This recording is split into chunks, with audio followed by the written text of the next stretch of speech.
Her father's death, recorded as natural causes, forces Evelyn to return to the Frosthaven manor she abandoned years ago. But this homecoming is no journey of mourning. It's the start of a bloody struggle Dot as her greedy cousin scheme to paint her as unstable and strip her of her inheritance. Evelyn searches for clues in the cryptic audio recordings her father left behind. With every step, the noose tightens and friend blurs into foe. When her only witness is brutally silenced and she becomes the prime suspect, no one could predict how far Evelyn will go to unravel this web of betrayal. In the dark corridors of Frosthaven, this tale of revenge echoes, with truths emerging from the most unexpected betrayal. Listen to this gripping audio story and witness how justice can come from the darkest paths. How could you know that on a path to seek justice, the greatest monster would be yourself? My story didn't begin with a vow of revenge. It started with that first step into a cold manor, hoping to uncover the truth behind my father's suspicious death. But Frosthaven's walls didn't just hold memories, they also dug graves, and I would realize far too late that I was digging my own. Frosthaven Manor, my father's kingdom, the sprawling structure where my childhood unfolded, filled with my laughter and tears, now stood before me like a block of ice. As I stepped out of the car, the wind hitting my face seemed to whisper, "Turn back," but I couldn't. My father's death report bore 2 words: natural causes. Those words were the biggest lie I'd ever heard, and I had to expose that lie.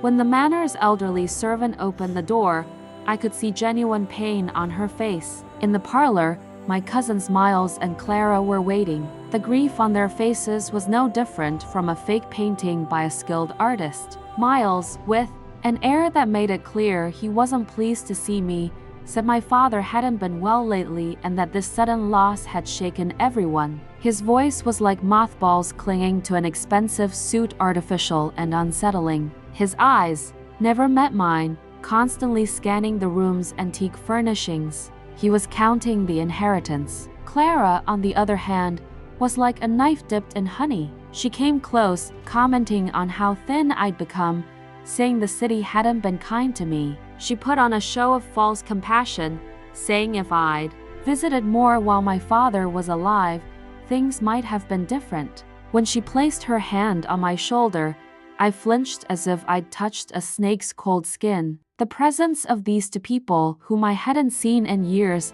made my stomach churn. But I had no choice but to stay. My father's lawyer had been clear.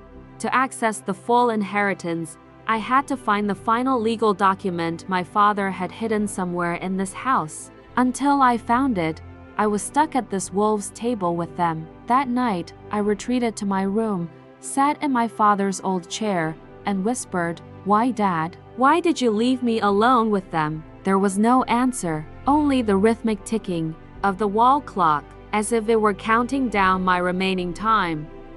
Evelyn, returning to her father's home after years, found herself at the center of a web of lies. This forced stay, under the guise of an inheritance, was actually the opening act of a bloody struggle.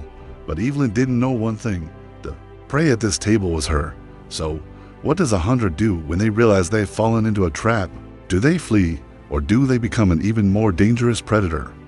The next morning, I started searching. Every corner, every drawer, every cabinet in the manor was a potential box of secrets. In his final years, my father had developed an obsession with documenting everything. When I opened a trunk in the attic, I found dozens of old reel-to-reel tape recorders. I took one to my room and played it. After a crackle, I heard my father's weary voice. He said the inheritance wasn't in papers but in sound, that the truth would offer a key to those who could hear it. The recording cut off there. Was this a riddle, or the final ramblings of a man losing his mind? As I wrestled with these thoughts, there was a knock at my door. It was Miles, holding a file. He spoke of my father's recent mental instability and his fear that it might be genetic.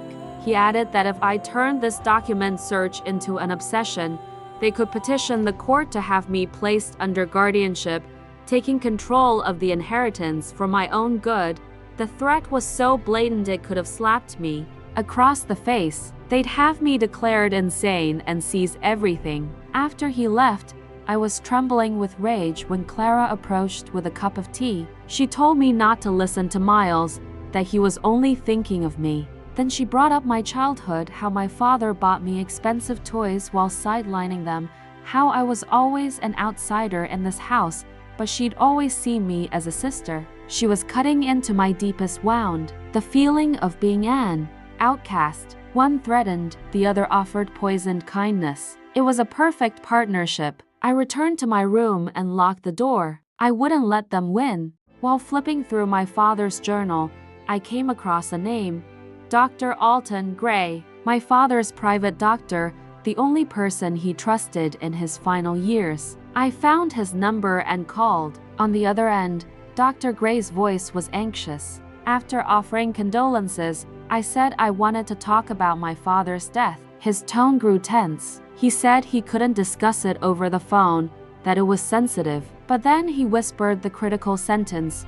He had documents that could prove everything. He told me to meet him at his office the next day at p.m. and to tell no one, especially not my cousins. When I hung up, my heart was pounding. Hope, a feeling I hadn't felt in months, was coursing through my veins again. The truth was about to come to light. The next day, as I prepared to leave, I felt both excitement and fear. Just as I was about to step out, my phone rang. It was a detective from the homicide division. He asked if I knew Dr. Alton Gray. I said he was my father's doctor. Then came the news. Dr. Gray had been found dead in his home the previous night, killed by a blow to the head. Since I was the last person to call him, they needed my statement. The phone slipped from my hand and hit the floor. It couldn't be. My only hope, my only witness, the only door to the truth had been destroyed. And now, I was the prime suspect. With her only hope brutally taken, Evelyn was now both a murder suspect and prey. As the noose tightened around her, someone in Frosthaven's dark corridors was waiting to deliver the final blow. Would this fire, already ignited, reduce everything to ashes?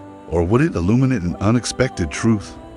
After giving my statement, I returned to the manor like a ghost. I could see the triumph behind my cousin's feigned concern. They had cornered me. I had one last chance to find the legal document my father mentioned. I spent the entire night in his study. As dawn broke, I discovered a hidden compartment behind an old cabinet containing a metal box. At that moment, a sharp smell of smoke hit my nose, and the piercing wail of the fire alarm began. The room filled with smoke, and flames engulfed the hallway. Someone had set the house on fire to destroy me and whatever I'd found. In a panic, I grabbed a few tape recorders from the desk and the metal box, then ran to the window. The flames weren't just consuming the wood, they were swallowing my hopes. I threw myself out of the first floor window onto the bushes below. Outside was chaos. Fire truck sirens mixed with the servants' screams. Then I saw my cousins Miles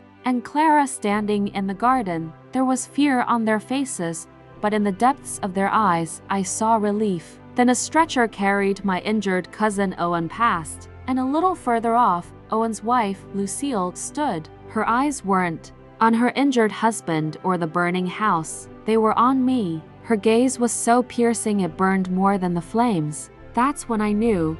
This fire was no accident. The courtroom was as cold and silent as a morgue. The damaged tape recorders and the metal box I'd saved. My lawyer did his best, but our evidence was weak. The metal box contained a key to my father's private bank vault, but its contents weren't enough to prove murder. Miles' lawyer claimed I was mentally unstable, obsessed with my father's death, and possibly even the one who started the fire. I was losing. The game was over. Just then, my lawyer's phone buzzed. His face changed as he asked the judge for permission. An anonymous email had arrived at his office containing a video file related to the case. After murmurs in the courtroom, the judge allowed it, and the video was projected on the wall. It was secretly recorded from inside a car outside Dr. Gray's office. First, Owen appeared, handing the doctor an envelope, instructing him to list the report as natural causes. In the next scene, on the night of the murder, Owen threatened the doctor, asking if he'd betrayed him by talking to Evelyn. And The final image, Owen, after committing the murder, speaking to his wife Lucille, who was waiting in the car. His voice was clear. He detailed their plan to eliminate Miles and Clara and take the entire inheritance. When the video ended, a deathly silence fell over the courtroom. Then the judge's gavel broke it. Justice was hidden in the pixels of a video, and the trigger was pulled by an unknown woman seeking revenge for her husband's betrayal.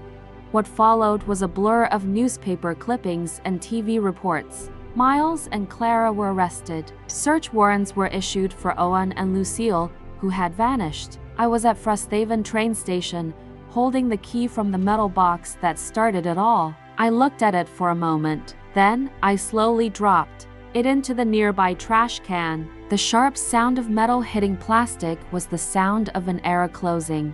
My father's legacy wasn't this. This key no longer opened any doors. As the train's whistle blew, I took my seat. As the carriage began to move, I looked out the window one last time at that gloomy town. I had escaped, or so I thought. Justice had come, but I was the judge. And if my shadow still follows me, maybe I haven't truly escaped.